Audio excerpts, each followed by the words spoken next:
Dans cette vidéo, on va voir un phénomène extrêmement intéressant qui arrive lorsqu'on étudie les ondes. Ce sont le phénomène des battements. Les battements vont se produire quand deux sources, par exemple, ça pourrait être des ondes sonores, vont être au même endroit au même instant.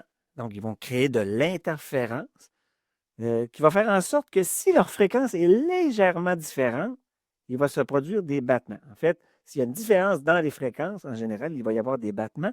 Et plus la fréquence est proche de l'autre sans être égale, plus ils vont être perceptibles. On va voir comment cela va se produire. Donc, imaginons une onde sinusoïdale progressive. Ça pourrait être l'équivalent d'un son, par exemple, qui se propage.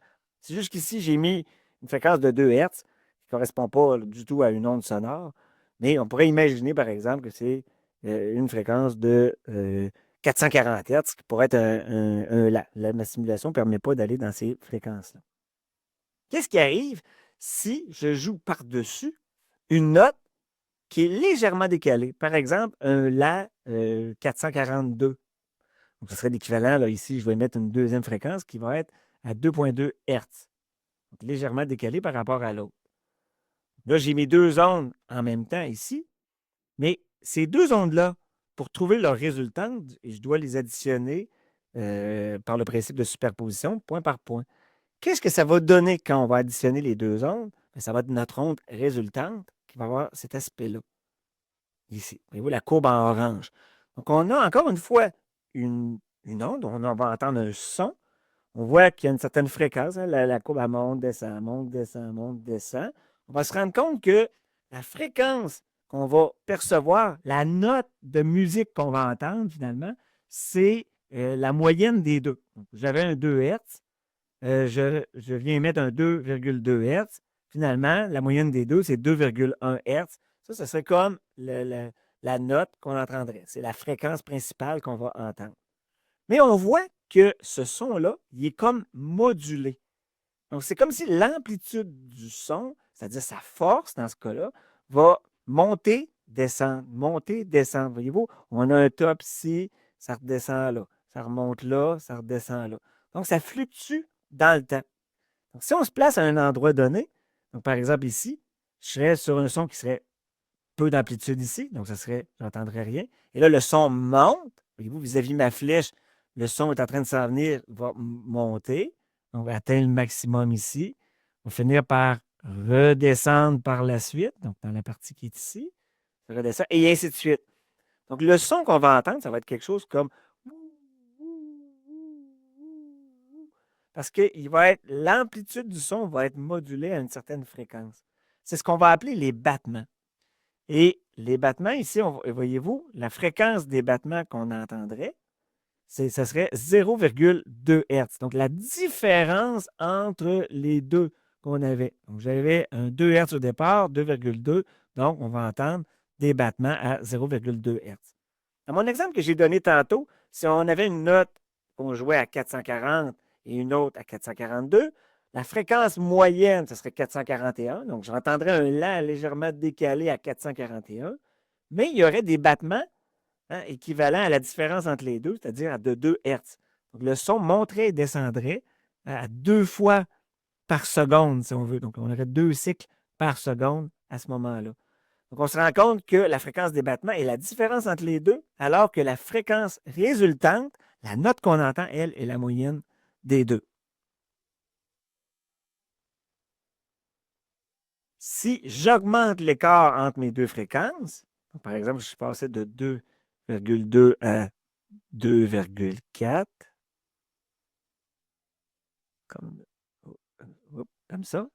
Donc, voyez-vous que la fréquence des battements devient à 0,4, à 0,4.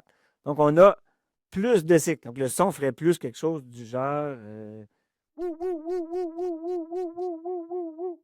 Alors que tantôt, la séquence était plus lente. Plus je vais avoir un écart qui va être important, plus ça va devenir des battements qui vont être importants. Donc, je pourrais avoir 1 Hertz d'écart en allant chercher 3 Hertz ici entre les deux. Donc, là, ça ferait un battement qui serait beaucoup plus rapide. Donc, j'aurais un cycle par seconde dans ce cas-ci. Et donc, dépendamment des fréquences qu'on utilise, donc dans le cas de la note La que je parlais tantôt. Donc, 440 avec 442, ça me donnait des battements de 2 Hertz. Mais si je montais à 444, j'aurais des battements de, de, de 4 Hertz. D'un autre côté, si je réduis, donc si je reviens à 2,2, mais que je baisse un petit peu, mettons à 2,1, voyez-vous que les battements, comme ça, vont devenir très, très lents. Voyez-vous, mon cycle dure beaucoup plus longtemps. Donc, dans l'exemple que je suis en train de faire, j'aurais 0,03 Hertz. Donc, ça ferait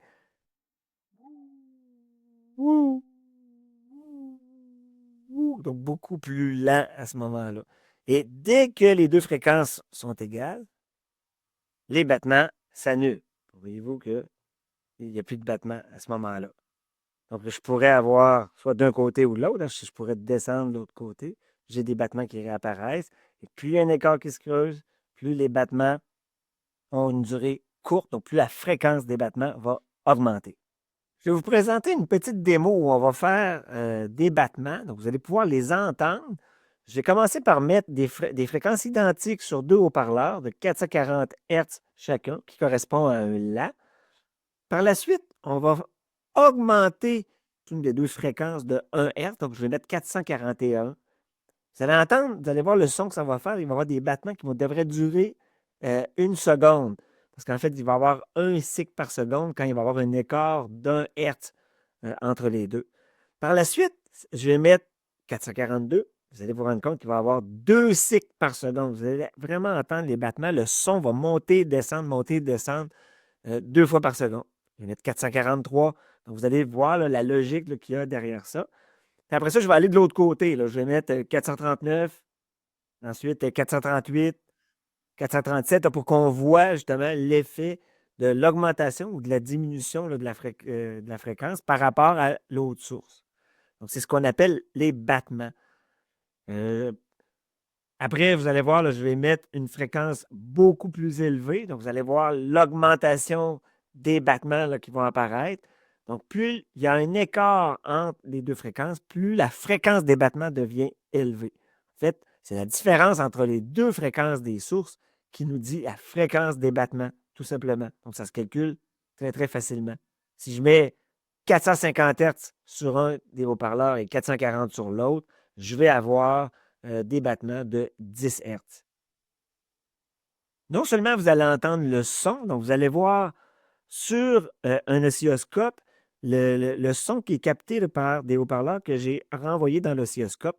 Vous allez voir qu'est-ce que ça fait au niveau de l'intensité. Vous voyez le sinus apparaître là, sur l'écran. Voyez-vous vous allez voir qu'il va monter, descendre au rythme des battements.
Je vais maintenant vous faire entendre un son qui est très familier, fait peut-être de moins en moins parce que sur nos téléphones, c'est plus vraiment cette sonnerie-là qu'on entend. Mais le son, quand on rouvre un téléphone, on entend le ben, je vais vous le faire en fait. Ce sont tout simplement des battements entre un Fa 349 Hz et un La 440. Donc, on entend des battements qui correspondent à la différence entre entre les deux fréquences.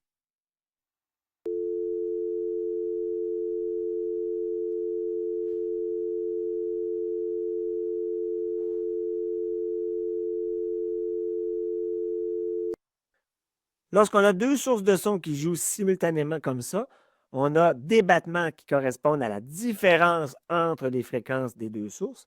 Et le son qu'on entend, la note là, qui est jouée, en fait, c'est la moyenne des deux sons qui ont été produits. Donc, encore une fois, si je joue un 440 et un 442 Hz en même temps, ça va être un 441 Hz que je vais entendre comme note avec des battements de 2 Hz.